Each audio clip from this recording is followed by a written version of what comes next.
This podcast is brought to you by Amusement Warehouse Magazine, the industry's largest trade publication. We cover amusement parks, carnivals, fairs, festivals, history, safety columns. We really got it all when it comes to the amusement business. Only remaining print publication in the amusement industry on a regular basis. So if you're interested in what the amusement industry has to offer, subscribe today. You can subscribe by logging on to amusementwarehouse.com, carnivalwarehouse.com, or amusementparkwarehouse.com.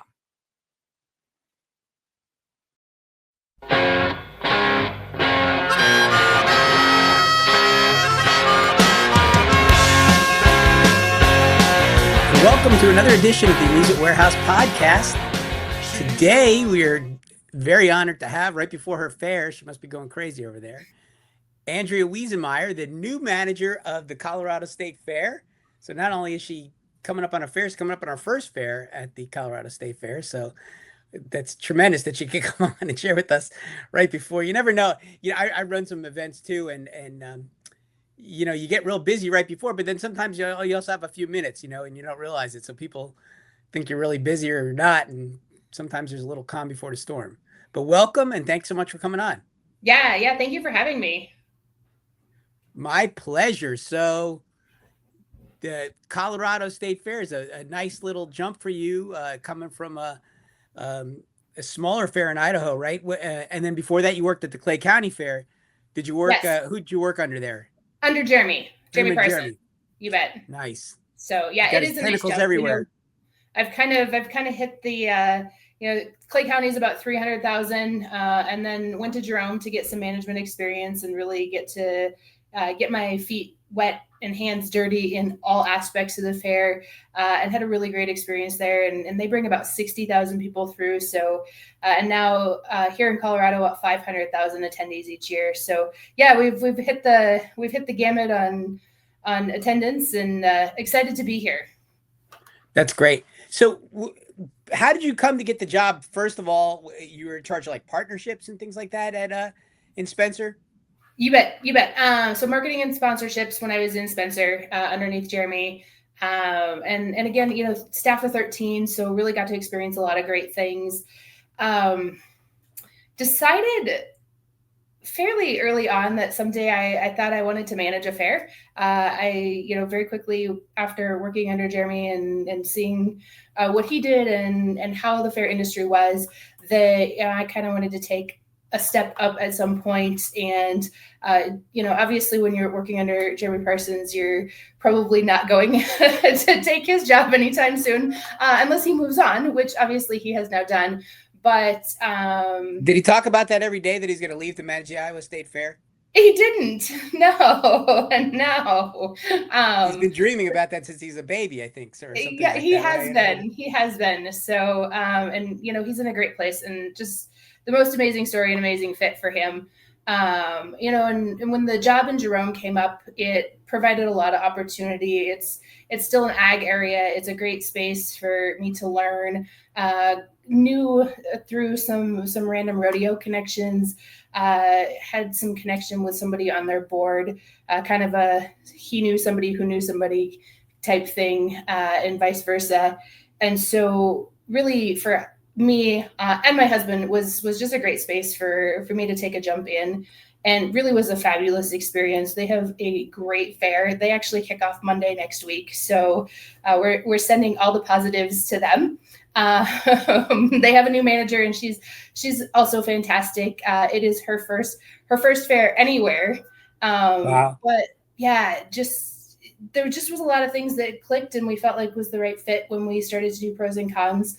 And so took that jump to Idaho. And then when this job here came up, it was one of those things where when it first came, that first go around, I didn't actually apply. And after my fair, I'd had a couple of fair friends encourage me that they thought this was a good fit. About that same time, my brother had moved to the state of Colorado. My husband also had a brother here in Colorado. So we had some family connections. It's obviously 12 hours closer to Iowa, 12 hours closer to my husband's family as well. And so I thought, if nothing else, it's a great interview process, and I can learn some things from the interview process. And so I put my That's name true, in the yeah. hat, and here I am. Wow, that's amazing. What drew you initially though to the fair bit? Like why that job in Spencer initially? Like did you like fairs or you just a marketing person, sponsorships? That's a um, sponsorship's got to be one of the hardest what would you call it? Partner? They always call it some name like that, partnerships or something along those lines, but essentially it's sponsorships. And that's got to be one of the hardest jobs in the fair business to start at. So, and one of the it most for sure. essential. If you're good at it, you can write your own price. I mean, sponsorships are great. Yeah, it for sure. It's a tough job, and a job that you have to be able to negotiate personalities and all sorts of fun things. But not to make this all about Mr. Parsons, but I had gotten to work with the fair. I was working for a nonprofit at that time that celebrated rock and roll in the state of Iowa. They have a Hall of Fame up in Arnold's Really? Park, and I was That's their pretty executive. cool. Yeah, it also a cool gig. I was their Wow, executive you got all the director. cool jobs. Yeah. And I had a couple people again encourage me, hey, you would be a great fit. Funny enough that fair before, we had been walking through the fair, and I had said randomly to my husband, if Rebecca Peters ever was to leave her position at the fair, gosh, I think that'd be a cool job. And then lo and behold, Rebecca Peters, who was my predecessor there, took a different role up in the Okoboji Lakes area in Iowa, and left that job open. And so again, put my name in the hat, went through the process, and was really, really lucky that I was the choice. I didn't know a ton about the industry at that point. And knowing what I know now, I wish I had known more about the industry earlier. I would have done this many, many years ago. Yeah, that's a common story. So many people, and myself included, didn't really know, that much about fairs or how they work, or you think you flip the light switch on a couple minutes before you start or something like that, and throw some pigs in the corner and you're all set. But it takes a lot of planning and a lot of doing to do it. And there's just so many neat aspects to the fair too, like you were saying. So you have a 13-person staff at a county fair in Iowa, which is such a big staff. I mean, unless they're all maintenance or something, but that's a big staff for a county fair, especially because you really need to get to the state fairs or so before you really get the bigger staffs there. You start working with the bigger staffs. So that's a good experience for you to learn and how to manage and be around people and do those things. And the sponsorship experience is really invaluable. Did you have a pretty big program there in Spencer? Yeah. In my time there, we had grown it. I don't remember a percentage for sure. I'm starting to get old, and it's been a few years. But we had, I think, almost doubled it in my time there. And I want to say that Jason Broxus, who is actually their manager now, I think Jason has almost doubled it again. Wow. So the Clay County Fair is a super special and unique space. It's in a town of 10,000 people, but yet it Yeah. brings 300,000 people through for attendees. Crazy. And that reflects not only in the people that come to attend, but also in the partners that are created there. Yeah, it reminds me a little bit of the Delaware State Fair, and it's a small little place in Delaware, but there's some population around there. But Danny Aguilar, who's the manager, he really reaches out and gets people from all over the place to do it, because it's when you just look at it, you say, how are you going to get any people to this place? But they do. And it's similar in size, I think, 250, Yeah, 300,000, something like that. you bet. That's great. So so the sponsorships doing your role there, and then you moved on to a smaller fair, but a more important role. It's probably more work, wasn't it? It was more work. It was a lot more work, which I knew going in that it would be, and that was really one of my intentions. Is I really wanted to step into a fair where I could really learn the ins and outs and bits and pieces, and have all of that experience, so that my hope and dream was that someday then when I go back to a bigger fair, I'll understand the operations role up a little better, Right. understand ticketing and booking of concerts. Like I can understand all those bits and pieces and everything it takes for a fair. So really my intention was, if I go to a little bit of a smaller fair, yeah, it's going to be a lot of work, but I'm going to learn invaluable lessons throughout the process and throughout what we do. I got to be in charge of a capital construction project. We got to restart the foundation. There's so many things that we were able to, because we were small and small but mighty staff. We really had our hands in all sorts of bits and pieces. That's actually one of the unique stepping stones here that I'm finding that my head is having a little trouble wrapping things around right now. Is I'm not involved in a lot of those bits and pieces. I have this amazing team of people now that each has their own specialty and their own understanding, and the time in Jerome has obviously helped me to be able to support them, but I also have to remember that my day-to-day is not being in the middle of that and mowing lawn or doing something if we're running behind. So it's been a transition. It's been a really great transition because I really do have an amazing staff here. A lot of them have been here a long number of years and are very, very good at what they do. But definitely in my head, that's been a transition that's been interesting to kind of take that step back. That's great. You might also learn, about waste or I guess fat a little bit too, because if you're able to do all that on your own, it's interesting that sometimes you need this giant staff sometimes to do things. My daughter who works for me and now works in our business together, when she was little, we used to run. When she was high school, actually, she used to run the ticketing office for a couple of the fairs I used to do. They were more like private fairs, but they're pretty good size. I mean, some of them had 50 or 100,000 people. But we would go back to our local festival here in Virginia, and they had, I mean, all these people with renting golf carts and man lifts and all kind. And she would go, "Dad, why do they need all this stuff?" I say they don't. They just like, you see, you do these things, you see what it is, and it's true, that sometimes there's quite a bit of fat in certain places. I've worked at different events or even state fairs and things like that where you can see, do we really need 6 people to do that? I'm not really sure that's thing, but everybody seems essential. They seem to be doing something, but you really learn when you're doing the thing on your own what you're capable of. I mean, you probably did 100 different things, concessions and tickets and this and that and the other thing, and ran the whole 9 yards. So it's probably a great experience. Yeah, it really was. And that's one of the things here this year that I'm really focused on is staying out of my staff's way, because they are very good at their jobs, but also just observing and listening and learning and taking a look at the things that maybe we can do more efficiently or different, to help even improve their day-to-day from a staff standpoint. How can we make that job more efficient for them even? Yeah, no question. They just let you do podcasts now. Right?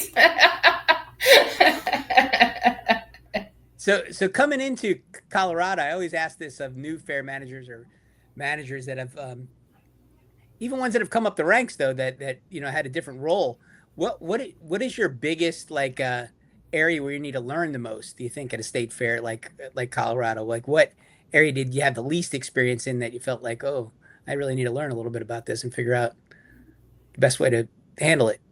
Yeah, so for me, in this one, it's definitely going to be navigating the political system and the state system. I was going to ask about that. Yeah. Yeah. So we were private association when I was in Clay County, and county owned when I was in Jerome. But jumping from county to state, so I have government experience. I understand a lot of the processes, but jumping from that county to state, and especially in a different state, that's probably been the thing that is most humbling to me. Is really figuring out the ins and outs of who, what, when, how we do the processes. It's state government is pretty complex. So it is. Yeah. And different states have different, levels of their fingers in the pie with state fairs. I've been involved with quite a few fairs, and you're never sure, where things are coming from. Sometimes the politics is, and coming from a for-profit background, the politics always confuses me too, because you're there, to run a good event and to do your mission if you're a nonprofit, or to make money, essentially if you're a not for profit, or I mean, if you're for profit. And then, when the politics comes in, I have a hard time wrapping my mind around it, because like, why would we do that? And I said, well, because it's important we get the exposure for blah, blah, blah, whatever the governor is, whoever. And I mean, I don't want to get you in trouble, so you're not saying these things, it's me. But, when you get in that situation, it's always a little hairy, because you're like, well, that doesn't make any sense, but I guess we got to do it because it's a state fair, right? There you go. Yeah, absolutely. I mean, even my first year in Jerome, there's when you step into a role, and when I stepped into that role, there wasn't really a transition. That seat had been empty for a little while, and so there was things that, from a political standpoint, even on that county level, that that's true. No, we should be doing, like, for me, it should have probably been obvious that yes, we should put our county commissioners in the back of the barrel truck one night so that they can wave at everybody and be noticed. Somebody said that to me very last minute. We made it happen, but my announcer did not say their names. He only said county commissioners. Whoever they are. Here they are.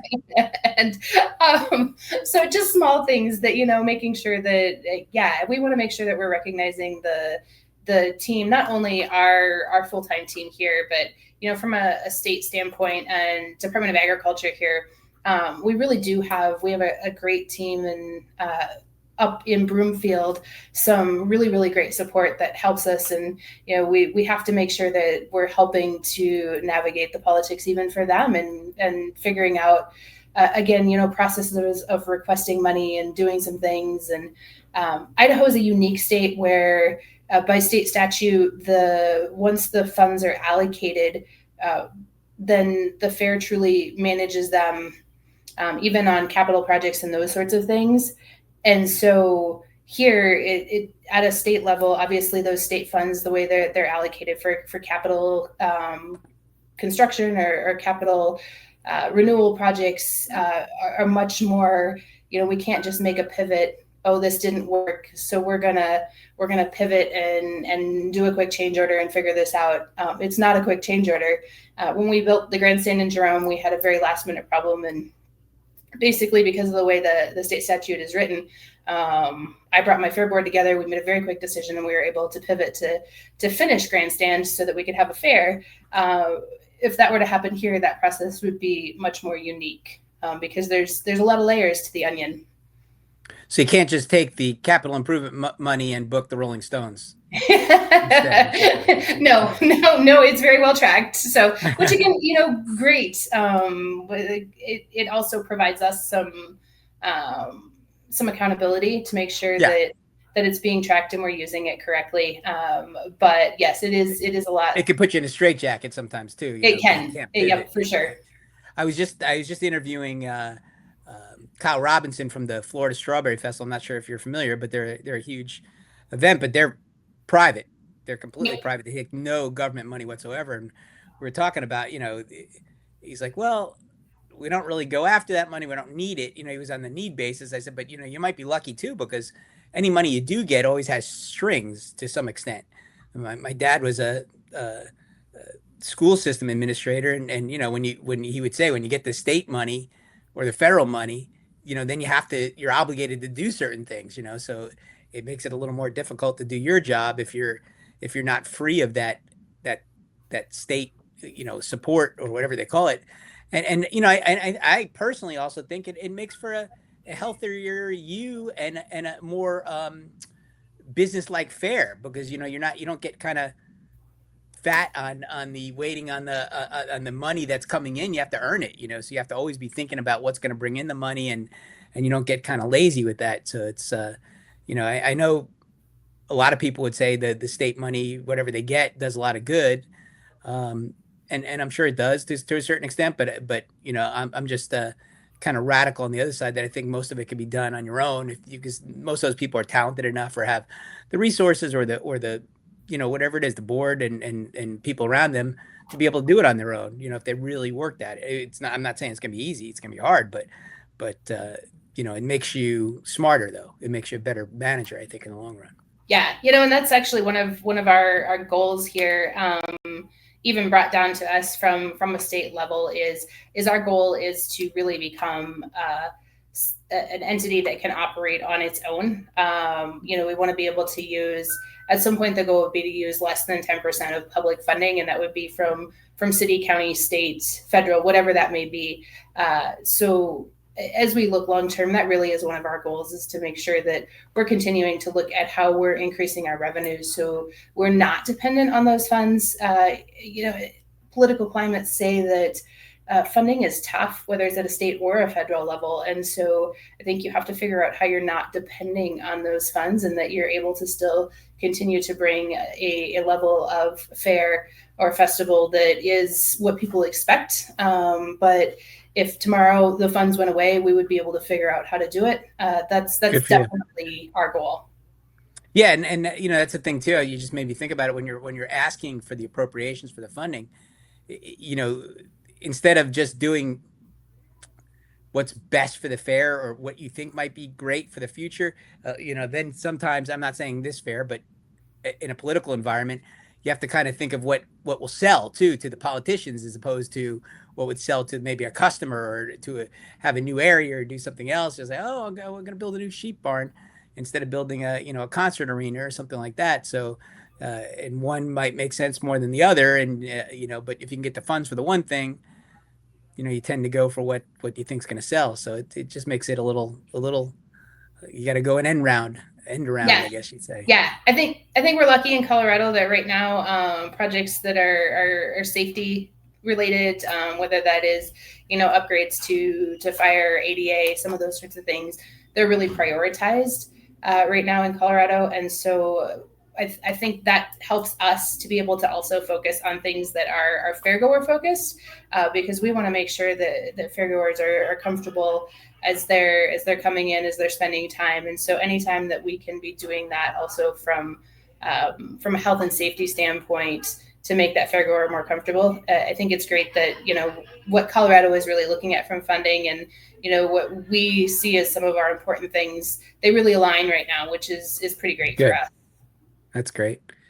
So the fair's coming up in just a few weeks, actually. It's 3 weeks. 3 weeks from today. First fair too. That's incredible.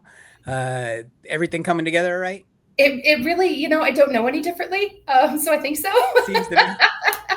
I think so. Yeah. I have a great team who has been working really, really hard and putting some stuff together.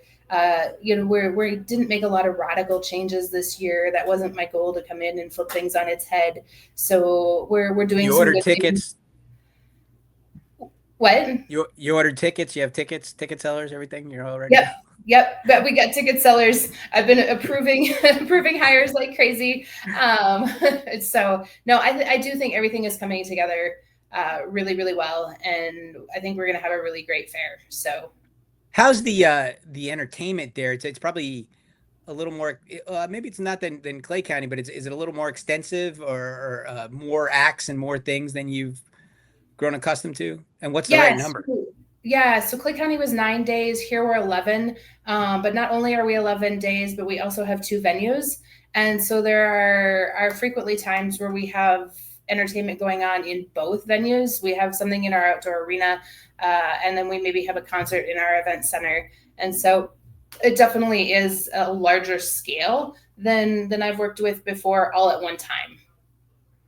Yeah, so you're talking about like paid con. I saw you had Cheap Trick, and so you like, what's your sort of ceiling on booking acts? Like, where do you try to stay? Like, so we try to stay in that $1 million range, give or take. That's a guy with one hit these days, right? Yeah, sometimes. You're not wrong. It's incredible. I mean, we talk about it all the time with different managers. It's my I sound like a 90-year-old man. Like, I remember when I used to pay 5 cents for that, ice cream cone or something like that. But how it's changed. It's mind blowing. And I think it's changing though, because so many tours have been canceled recently and things are changing. But it's my daughter's. I'm not a big country person, but my daughter went to a concert, and they opened for this girl opened for Zach Brown or somebody like that. And she said, "Dad, they're great. You should get them for one of your events." I called and I looked into it, like 200,000. I was like, "Are you kidding me? For what?" but Yeah. that's what they get. It's incredible. So $1 million or less per act. No, total. Oh, total. Oh, I thought we were Total. talking. Yeah, no, total. Yeah, no, we're total. That's much better. I feel better now. I was having a heart attack. I was like, oh my gosh, that's a lot of money. Yeah, no, total. So we're really looking at, depending on the venue and what we're doing. Obviously we have some things ancillary to that. So our 3 nights of our PRCA rodeo, we do rodeo and then concert. Concert So after. we're trying to balance costs there. And then we try to bring some bigger acts into the event center where we have a little bit more seating. Who And else do you then have besides Cheap Trick? So after rodeo, the first night we'll have Cooper Allen. He's up and coming country. We'll have Lee Bryce on the second night, and then we're gonna throw it back to some '90s country for Clay Walker on night 3. We're gonna have Fluffy Iglesias in the event center that first A lot of weekend. people book him. Yeah, Yeah, he does really well at fairs. And he does really, really well here. So we are a pretty heavy Hispanic community, and Okay. so it's a great tie for us. Matter of fact, second weekend we will have our 67th Fiesta Day celebration on the second Sunday, which is I want to say one of the longer running Fiesta Days in the nation. They've been doing it for 67 years. Wow. We will do on most of our stages. We'll do different Hispanic type music. We'll do rodeo in the rodeo arena, and then follow that up with a band that night. So a really, really big day for us. We have Russell Dickerson for country as well. Cheap Trick we talked about. We're gonna do My Generation tour, which is 60s rock. Gary Lewis and the Playboys, the Hollies. Wow. Yeah, and Love and Spoonful. So and they're again, alive? trying to bring in a little. Some of them are alive. Some of them are alive. That's pretty good. Trying to bring in a little bit of different sound, different music. We'll have Flo Rida on Friday night, so bringing in that. It's a popular fair act too. I've seen him in a lot of fairs. Yeah. So a really nice variety, and then we do a number of motorsports. We have Monster Truck and Demo Derby a couple of nights, and then we do something called One Price Wednesday, where you pay your fair admission on Wednesday. You're going to be able to get a ride for our wristbands. We'll do Ranch Rodeo that night. And then additionally, after Ranch Rodeo, we'll bring in Ned Ledoux, who in this kind of corridor from a country standpoint, with his dad being who he was, is a pretty big deal. So that's cool. But with a rock background, are you familiar with country, or do you just all music? Or I'm pretty well versed. My dad is one of those guys when we were kids that he listened to a lot of radio, and like even from an oldies standpoint, if we could name the song or we could name the artist, we probably got a quarter thrown into the back seat. So nice. Music has been big part of your life. A big part of it, yeah. So and obviously, I mean, for most of us that kind of lived through the 90s, you were listening to Garth Brooks, whether you listened to country or not. So yeah, I dabble in a little bit of all of it. That's gay, and you're definitely country slanted there for sure. It sounds like from your lineup with which. Yeah, obviously it makes sense after rodeo to do country. So we do country after that first 3 nights of rodeo, and then obviously that really does slant what we do. From a concert standpoint, just because of how that ties together. Yeah, and I mean, there's some rock, like a maybe a Kid Rock or somebody like that who might skew a little bit that way. There's some.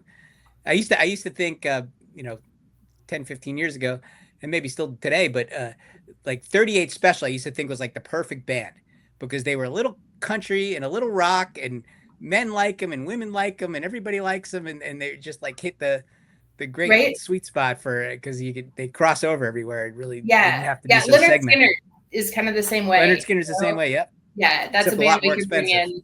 Yep. Yeah. Yes. But like that's definitely a sound we could bring in, kind of that kind of blues rock, Southern rock type thing. Yeah. Southern rock type stuff. Yeah.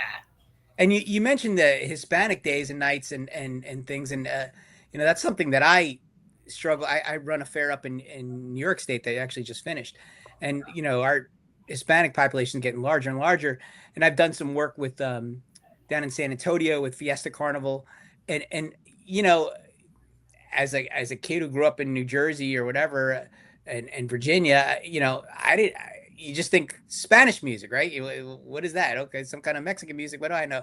But then, do you want Tejana? Do you want this? Do you want that? Is it Guatemalan? Is it Mexican? Is it? I was like, I don't know. I have no idea, and it really opened my eyes to, uh, the diversity of what you have there, and you could book a very popular, one type of act and not draw anyone because you're not hitting the sweet spot. And I think a lot of fairs and a lot of us as managers or people who run events, it's a challenge because it's hard to navigate that space. If you don't speak Spanish or it's not really your thing, it's just tough. If I don't know anything about country, I know 10 people that I could speak to about country, that help you with that. But it doesn't seem like the Hispanic market has the same, uh, usability or ease of usability as that does. Yeah, and we're really lucky. We have a really great Fiesta committee. We have a committee of about 45 people that help us put on Fiesta Day. They do a Fiesta Day parade. And for us, they're a great sounding board. They help us with a number of things. They actually book all of our free stages that day, so that we're definitely making sure that we've got some different genres and different sounds. And they're connected to the community, and they'll bring in dancers and some different things that really celebrate community and tradition and heritage. So we really have a great committee that helps us, and we're able to make sure that the sound we're bringing in is going to fit right one. Work.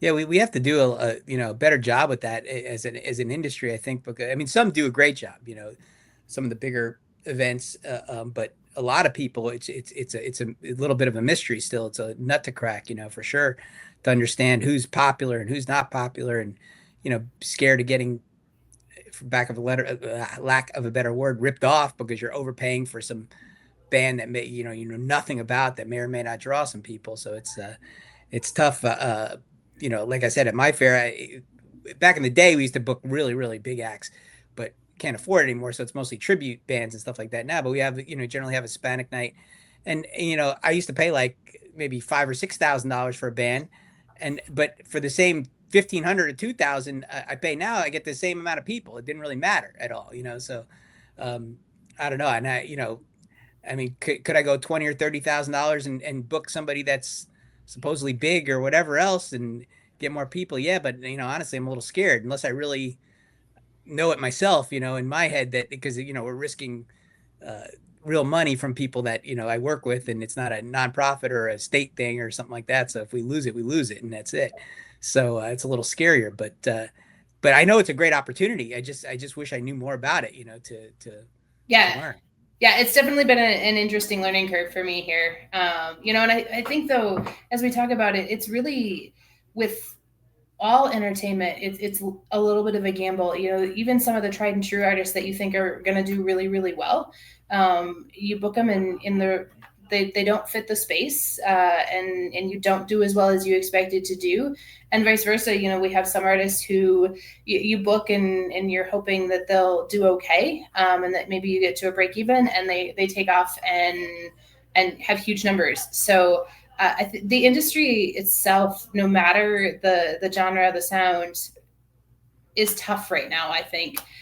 Music, because, yeah. Just in general, it's tough right now. Because we're not concert promoters. It's not our business, really. It used to be like an add-on. It was great. We'd have some music, and but now the competition is so stark, with the big operators in there. You don't have room for error anymore. You used to be able to spend some money. Okay, we didn't quite do it. It's fine, whatever. But nowadays, to make a big bet, it's your margin is so thin or not at all. You're hoping to break even. It's scary. It really is scary. And that's, I always use, and no matter what I do, when you're talking about making money or losing money, I always, call it sort of my fair formula, because no matter what event I'm working with, I figure my average gate admission, plus whatever I'm getting from maybe the carnival, or if the food's on percentage or something like that, on a per capita basis. So every person that comes in is worth some number to me, whatever it is, $13. Every person that passed through gate. And then whether it's a free act or whatever I book, I always go, okay, if it's $13,000, I need like 1,000 people to be on some level mildly interested in this to come to the fair. Do I think that's reasonable? And if the answer is yes, then I said, okay, it's not so bad. But then if some people throw out these ideas and they say, well, let's book this and it's $40,000. And then I said, okay, but are we going to get, that many people where I even have a hope of breaking even? And when you look at it that way, it's a little more, at least to me, it's comforting because I go, okay, this is reasonable. If I'm going to lose, I'm not going to lose much. Or this one, I'm taking a big risk. I got to really be sure that this is going to be a big hit to draw, 10,000 people to break even. It's not that easy. Yep. Yeah, for sure. It's all an interesting process. Even from, like you said, a free entertainment standpoint, how are you gauging that? How are we deciding, what is going to be entertaining and bring value? Yeah. And it's funny because that's another point I was bringing up about your state funding and like say a private fair or a nimble fair, like you might have wherever you are, is if somebody comes to, like a government funded type fair with an opportunity, even if it's kind of last-ish minute or something like that, because those you have budgets and the budgets are allocated in certain pipelines. Whereas if I'm a for-profit or if I'm a, nimble nonprofit, and if this thing is like a, pretty much a sure thing, it's like an opportunity and I only have to lay out this much money and I know it's going to bring in that much money, I just do it because what the heck, it's going to make money. Why not do it? Whereas, with a state entity or some other kind of entity, you might be saying, I'm sorry, we've expended our budget. I can't spend, even if it makes perfect sense to book it. That's the frustrating thing sometimes is you can't be nimble, at the last minute to do something. Yeah, definitely. We have budgets and buckets and places where money's got to go or come from. And it does make it, you can't shuffle the cards quite as quickly. Right. Even if it's a great opportunity of some kind, yep. Or doing whatever. So you have a marketing background. What does your marketing look like there for the fair? Like how far do you advertise and what markets are you try to reach? Is it the whole state? Where is it?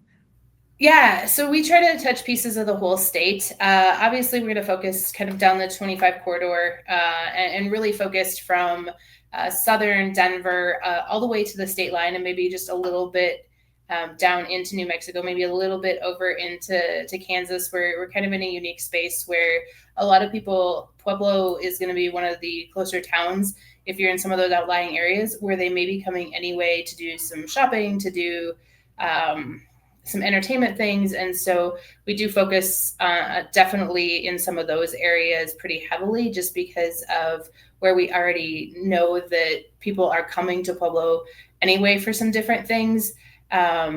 And then we do digital throughout the state in different areas so that we're making sure that we're having all of those touch points. Digital has changed the game a little bit in marketing and allowed us to be able to really spread marketing out throughout, a statewide or a regional area, depending on your fair, so that you are able to have more touch points, and not only more touch points, but very targeted touch points. I know our targeting is working right now because I'm being served ads on a regular basis for things that I'm like, oh yeah, I would go to that. Oh, I booked that. But yeah, we definitely, we still do a little bit of print. We still do some billboards. Print, did you say? Yeah, just a little tiny bit of print partnership. We do we radio. We still do some TV. But I think for I don't want to say all of us because I can't speak for everybody, but for a lot of us, moving to that digital platform is really giving us opportunity to target the markets and the people we want to see and even share different things. What we might share with mom and kids about our Colorado Proud Farm Trail and our interactive activities. We aren't going to target a 20-year-old that wants to come and see Cooper Allen and go to rodeo. So, where the beauty of digital is really that ability to segment the market and target what you want them to know about. Yeah, man, because it used to be like, our core customer was a female, 25 to 54 with kids. And so you'd get a radio station that, skewed a little female, even though it was like half male. It was 47% male or something like that. And then you'd say, oh, yeah, I'm targeting female, but you weren't really targeting them. You were just kind of mostly getting them, kind of, sort of. But yeah, I just think, and I write about this all the time. I'm kind of obsessed with it, but there needs to be a better nomenclature for digital, because we say digital, and if I say that to you, who's your experience with advertising and marketing, you know what I'm talking about, and all the various things underneath it. But for probably 3/4 of the fair managers in the country, they think I'm talking about Facebook or something, and that's it, and it's not, and it's so different than doing Facebook or Instagram or something else, because you have, the way I always look at it is you have print, you reference print in the old age, and so you have display ads now, right? It's a modern equivalent of print. And then you have TV or cable, and then you have streaming, video, and then you had radio, and now you have a streaming audio.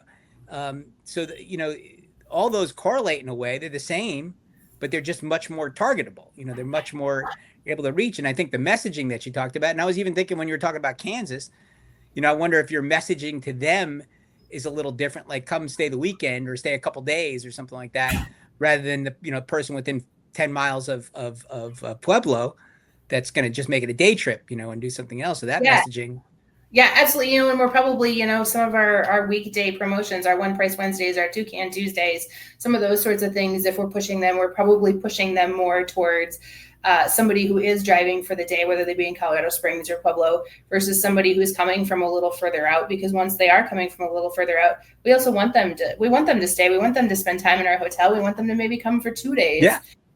Or, while they're here, and if they're coming for school shopping or whatever that might be, that they're also spending a day at the fair.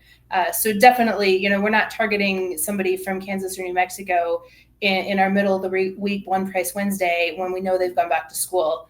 We're going to target people who are going to be able to come at 3, 4, 5 o'clock at night and spend the rest of the day with us and hang out. And we know that they're going to be able to drive home that night.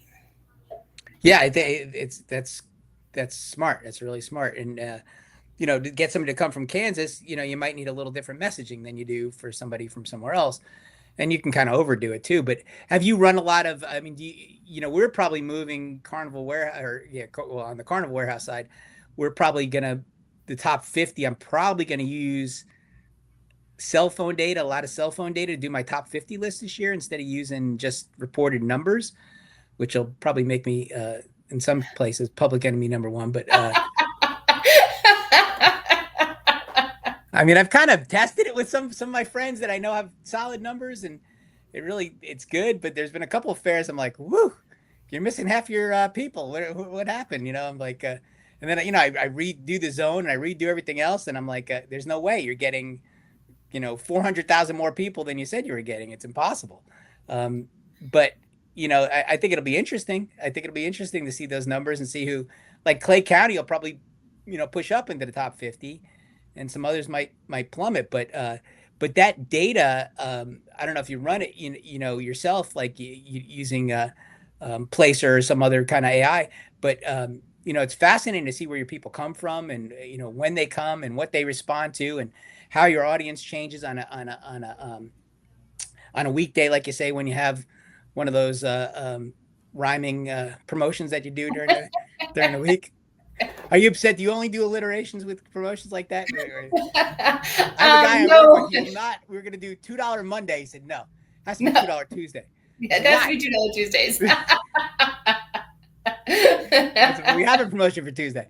Yeah, but it has to be. It has to rhyme. It has to make sense. 2 Can Tuesdays. 2 Can Tuesdays. I like that. So yeah, I mean, doing that stuff and getting that data, is so important. It was like, when I'm doing advertising for a fair or somebody else, pulling that information and pulling it over several years and seeing how it's trending and what's changing. And it really helps, especially in the digital, when you can target so precisely. It really helps you to make a good bet or a good buy, instead of the old days when you're just kind of half guessing, with what you're going to do. Yeah. But I don't think people believe it. Half the people don't believe it, especially get some older people or people that aren't familiar with the digitals. They're like, oh, how would you know if they do that or something like that? So, okay, whatever. Yeah, I used it pretty extensively when I was in Idaho, because I was a one-stop shop. I was the marketing, I was the design, I was, working with our individual areas to put out what we were going to put out, where we were going to put it. Here we have a really great team and a partner in AdPro that is able to do a lot of that for us, and then they bring us targeting numbers and information, and then we decipher from there, and work with them to say, okay, yes, we want to do this. No, we don't want to do that. But definitely spent a lot of time with Placer AI when I was in Idaho. It was great. It even told you, what time were people coming to grounds, how long were they staying on grounds, because that can even, especially at a larger fair, help you, with staffing, ebb and flow, and when is your busiest times, when do you need to be focusing on making sure that you've got enough bodies on grounds for garbages and clean bathrooms and those sorts of things. So for me, that was a really great tool, not only for what we were doing for the marketing side of things, but also even on grounds, and even some foot traffic. They'll even go as far as heat maps, and we were able to kind of heat map.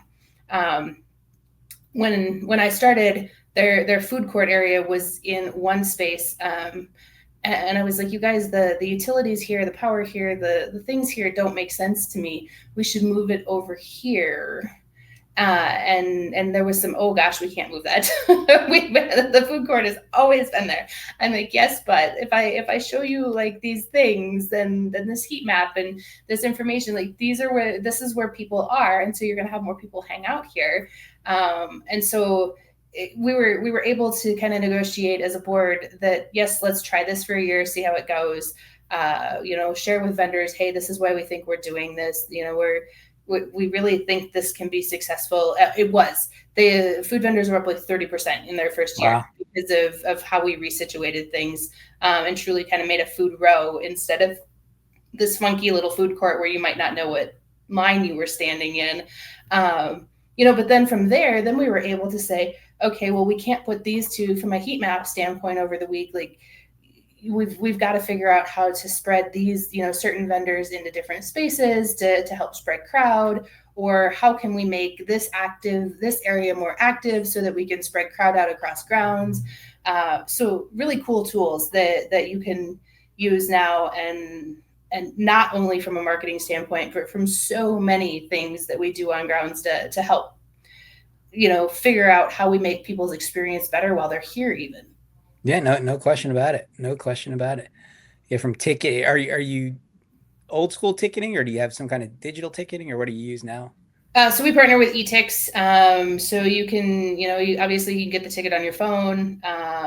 We do have non-manned stations where you can walk up to a kiosk. You can buy your ticket if you don't really want to have to talk to someone. And we still have ticket booths as well if you really want that interaction, if you want to pay cash, whatever that may be. Gotcha. Good. That's really neat. Well, what about free acts? Have you booked all your free acts? Are you pretty involved with that? Ton of free acts this year. We do, and this number is probably low, because there's a number of things we don't take into account, but more than $250,000 in free entertainment here. For me, that's a really big deal. Like we want value when people come in the gate. We want them to be able to come in the gate. We want them to be able to spend some time. We want them to be able to sit at our Pepsi stage or our amphitheater, or back in our pavilion and enjoy music, or the different free entertainment. We have a community stage where we do a lot of stuff. This year we've brought in, so we have a high diver act that we've brought in. We have Swifties Flying pig races, which pig races are something that everybody is always really, really excited about. It's like a really big deal. People have been calling, oh, they're so excited that we brought back the pig races. We have Magic Bean this year, and then pedal pulls, and with that, an inflatable corn maze. And we've wrapped that into a little area called Adventureland. So all sorts of ag-based stuff in that area, a lot of hands-on stuff. But a lot of kind of that agritainment piece, so that they're being entertained and also maybe learning something at the same time. At least you don't say educational first. Yeah. There used to be an entertainer friend of mine. He was all into where things came from and this and that and the other thing. And he had like a all American, like it wasn't a rodeo, but it was like a West show. It was great. But then he would want to do like peanut shelling or something like that, and bringing this. He said it's an educational thing. I said, Mike, when you say educational, I hear boring. Right? Got to be so exciting, You gotta fool them into being educated. You can't just go, here's an educational show. Yeah, nope. We've got some great strolling acts this year, so we're going to bring in Rocket the robot, who's a crowd favorite, and I've gotten to work with him and actually the plant guy both when I was at Clay County. So bringing in the plant guy and then bringing in the bubbler from GL and bubbles are also a very big thing right now. Yeah, they are. Right. Yeah, he's going to cruise through grounds and have bubbles and play with kids and. So, nice to have a budget to get to walk around. At some fairs, you don't have a big enough budget, so you need to have like 2 or 3 stage acts or whatever that are in a place and that perform at certain times, and then the walk around. I tend not to book those, but when you work in a bigger fair, like a state fair or something like that, you got a little extra budget. You can have the walk around. Yeah, and I wasn't able to do strolling acts effectively in Jerome. And so, and obviously we did them in Clay County, and you can see, it's a really interesting space, and I think it's again a value add for people as this giant robot is rolling down the road. People get really excited about those things. So being able to bring those in is, for me, going back to bringing those sorts of things in is exciting. No, they're neat. They're definitely neat, and people are excited, because but if there's not a place to see it, that always made me a little like nervous if I didn't have a limited budget. Like, okay, well, when can they see that robot thing? And is he really performing? Because I'm not like running around after him all the time and seeing if he's doing what he's supposed to be doing. But there are some great acts. When you're the marketing person, you run around after them. That's true. Well, I didn't, but what have you? What about your carnival? You have you had a chance to meet with them, and how's your midway looking for this year? Yeah, you bet. So we have AMP, and got to actually meet with them at convention, actually at Rocky Mountain Association Affairs the first time. So really, really shortly after I started, I was able to connect with them, and I think everything looks great for this year. We're excited to have them. They'll start to move in here in a couple weeks, and I think it looks. Again, I have not seen them operate in person outside of one day where I snuck in here to the fair last year. Oh, last year. Okay. Undercover. We were in the interview process, and my husband encouraged me that we come over and we check it out, which it was a good move. I was glad that, I got to see one day of fair. But when I was over here, I think that they're a pretty good partner, and we're excited to continue to partner with them. That's great. Yeah. Labor Day is always, it's good, and it's tough though, because you have so many fairs that go on Labor Day. It's like there's another major Labor Day fair that just had a bid this year, and I think they only had 2 carnivals, and it's a big fair, but they 2 carnivals bid on it because there's just a lot of Labor Day events, and people are doing what they're doing. Yeah. Did you have a carnival out in Idaho too? I did. We worked with Brown Amusements out in Carnival. Out in Idaho. So yes, yep. Again, Dan's a great guy. Yeah, great partnership. They were great to work with. So I've got a place. Yeah. He's Jerome was interesting because he got to come to us, and then there's fairs like 40 miles east and 40 miles west of us that he got to then go to. So we were great routing at that point for Who all plays of us. Clay County? I should know that. Why don't I know? Gold Star. Gold Star. Okay. Yep. Good. Yep. So I'm not as familiar with the Midwest as I am everywhere else. Yeah, no, Danny's a good guy. He's a really interesting guy. I've interviewed him before. He's got a storied history. He's done so much stuff. So, but yeah, no, the beauty is stepping in here. We have a lot of great partners. My staff is exceptional at what they do, but we also have a lot of really, really great partners that make this happen. So it's been a cool experience to just get to come in and have these partners that have been here for years and years and year over year that just know, they know we're not negotiating all sorts of new craziness and things. So. Yeah, I guess that I was just thinking that's funny, that the difference between going to like Idaho, where you're one of the only people there, and then you might get people, vendors or whoever, come to you, say, well, last year we did this, and there's no way to verify it. Whereas, there you have some, you have your staff and partners say that guy is crazy. You did not Yeah. do that. We still have some of that. I used to get, but did you? Because we don't have any record of that. Yeah, I had a fair in North Carolina. I did like not too long ago, and one guy, just the sign guy, actually just completely snowed me. I was like, who made this deal? Where is this real? Did you really do this? He's like, oh, that's cheap. I said, it's not cheap because I can order the same signs for like a tenth of the price anywhere else from my guy. So what are you talking about? But he was like, oh, the guy did this and the guy did that. And the guy did the other thing. And I really didn't have any way to disprove him or whatever. It was like a trade deal or something like that for his food. He had a food stand too for some unknown reason. But yeah, it's crazy. But I was thinking that at least if you have a big staff like there in Colorado, that you have a little bit of a team that can verify things as opposed to going into a place where you really don't know if the person did that last year or not, or whatever happened. Yeah, there's definitely some checks and balances here that I can have people to bounce that off of and say, did this really happen? So new things for the fair. Are you going to be building some things, or you got some capital improvements coming up? That's, I guess, a big difference between some of the other places you've been in a state fair like that, where you got to plan for the future. Yeah, so we're working on a couple of really large maintenance projects right now. So the building that our office is in is called the Palace of Agriculture, and it's getting a $4 million glow up. Air conditioning got finished here before the fair. If you can hear some knocking, they're actually trying to finish up some roofing for us. 21 days. I can see the headline now. They're going to say, first thing the new general manager does is make yourself a $4 million office. Right. Air conditioning was a big piece of that. And then we're actually, so it's a historic building. It was built in the early 40s, and we're going to replace most of the windows with some. So we've worked with a partner, so they'll still have the aesthetic of the historic window, but be much more efficient. Yeah. So big project there. After fair, we have a building called the Colorado Building, and a lot of the same stuff is going to happen. We're going to go in. We're going to got to redo some walls, redo bathrooms. Again, ADA accessibility, and yeah, that's big. Yeah. That building has a brick floor, and so putting in or taking out brick and smoothing concrete so that we have an easy to traverse surface. So really looking at, we have a couple capital projects that we're working on fundraising for right now.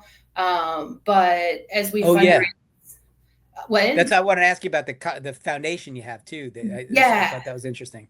Yeah, so we have a great partner in the foundation. We're actually working on a capital campaign right now for it'll be called the Sam Brown Family Pavilion, and it will take the place of our sheep and swine barns.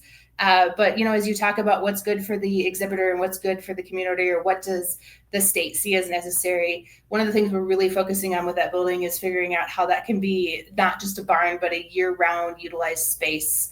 So working to rent or whatever. Yep. Great. Yeah. In a community space, can we be good community partners in that space in some different areas? There's something called the Spur up at National Western, and that's done through CSU. And we'd love to see some of those educational pieces that CSU is doing up there. CSU Pueblo is down here, and can we take bits and pieces of what they're doing and create educational space within that building that's open year round, that can be, again, educational but also entertaining and fun. Spur does a really, really great job. You can go in with a stuffed animal and go through an entire process of what a vet check would be for an animal. Just some really, really cool stuff that they're doing up there. That we'd love to figure out how we continue to spread that education statewide and partner down here. So a couple big projects on the horizon, but while we're doing that, still really focusing on making sure that we're bringing buildings that, especially there's a ton of really cool historical buildings on grounds, and that we're able to bring those up to ADA compliance and up to what people expect out of the fairgrounds when they come to rent a space or when they come to the fair. So lots of stuff going on. A lot of it is the stuff you don't get to see, sewer and water and infrastructure. But again, those things are so important that we hope that though you might not physically see them as improvements, that maybe you'll notice them as we continue down the way. And bathrooms worked better, or in our campground sewer work, just different things that we're really focusing on to make that experience hopefully as good as it can be. That's great. Well, it sounds like you, it's a big job and you got a lot to do, but it sounds like you got it under control and have great thoughts about things. I know there's probably a million things we skipped and didn't go over. So I'll have to have you back on after the fair. Yeah. No, I have some really great really great mentors that when I need something, although most of them have fairs that are either starting or started here in the last week, because a good portion of my fair friend family type people are Midwest, just so because August. Of where so they're all really busy right now. They're all busy. Well, it's a pleasure getting to meet you virtually, and hopefully I'll see you at the convention. And best of luck with your fair. I don't know if this is going to air before or after the fair, but we'll be keeping an eye out for you, and hope you have a really, really good run. And it was really interesting hearing your take on things. Yeah, I appreciate it. It was a great, fun conversation, and definitely we'll have to catch up with convention in Denver. We hope to see a whole lot of people here in Colorado here in a couple months. That's right. Yeah, it's going to be in your backyard. Yeah. We're pretty excited. Thank you so much for joining us. I really appreciate it. You bet. Thank you. Thank you. Bye-bye. Bye-bye. This podcast is brought to you by Innovative Ticketing is the ticketing source made for the amusement industry. Our staff of professionals can guide you through your setup, assist with customer service, even on the weekends when you most need it, and help increase your sales through promotions that work.